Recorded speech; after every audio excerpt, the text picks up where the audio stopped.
sharing မိုင်စဉ်ကနေပြန်လဲကြိုဆိုလိုက်ပါတယ်ကျွန်တော်ဟိုပြီးခဲ့တဲ့အခေါက်ပေါ့နော်ဘတ်ဖွင့်မှု90ရာခိုင်နှုန်းသေးကြပြီဆိုတာကကျွန်တော်ဘတ်ဖွင့်ပြန်တင်မယ်ဆိုတော့ပြောထားတာအခု90ရာခိုင်နှုန်းမဟုတ်ပါဘူး100ရာခိုင်နှုန်းသေးချပါပြီဒီထိုင်းအစိုးရနေမှာတရားဝင်ဒီဘတ်ဖွင့်ပေးမယ်ဆိုတဲ့အကြောင်းကိုထုတ်ပြန်လာပြီပေါ့နော်ဘယ်နည်းစောက်ဖွင့်ပေးမလဲဆိုရင်ဒီအခု10လပိုင်း15ရက်နေ့ကနေစပြီးတော့29ရက်နေ့ထိပေါ့နော်15ရက်တိတိရတယ်ပေါ့နော်15ရက်အတွင်းမှာနေလစ်တွေအပြီးတင်ရမယ်ပေါ့နော်ပြီးရင်ဒီနေလစ်တွေတစ်ခါတည်းအပြီးတင်ရမယ်အဲ့တော့ဘက်ကတရားဝင်ဖွင့်ပေးပြီးသွားပြီအဲ့တော့မြန်မာနိုင်ငံမှာနေလမ်းပြီးတော့ဗတ်စင်းတင်ထားတဲ့လူတွေကအခုအနေနဲ့ဆိုရင်ဒီ15ရက်မတိုင်ဒီ15ရက်မကုန်ခင်ပေါ့နော်အရောက်တက်လာတင်နေပြီဘာဖြစ်ဖြစ်ဝမ်းသာတရားပဲပေါ့နော်အထောက်ထားမရှိတဲ့လူတွေအတွက်လည်းအဆင်ပြေတယ်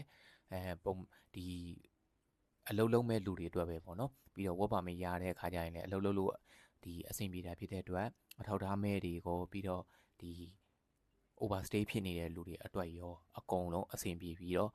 ပို့ပြီးတော့အဆင်ပြေလာမယ်ပြီးတော့မြန်မာနိုင်ငံနဲ့အခုမှတက်လာမဲ့လူတွေအတွက်ပြီးသားဆက်မတိုးကျင်တာပဲဖြစ်ဖြစ်အလုံးလုံးဖို့အတွက်စောင့်နေရတဲ့လူတွေအတွက်လည်းဝက်ပါမရအောင်မယ်ပေါ့နော်အဲ့တော့ဒီ15ရက်နေ့ကနေ29ရက်နေ့ဒီ15ရက်တိတိရပါတယ်ဗိုက်ရိုက်လို့ရပြီပေါ့နော်အားလုံးပဲအဲ့လားလေးလာပြောပြပေးတာပါနောက်ဗီဒီယိုမှာဆက်တွေ့ပါမယ်ခင်ဗျ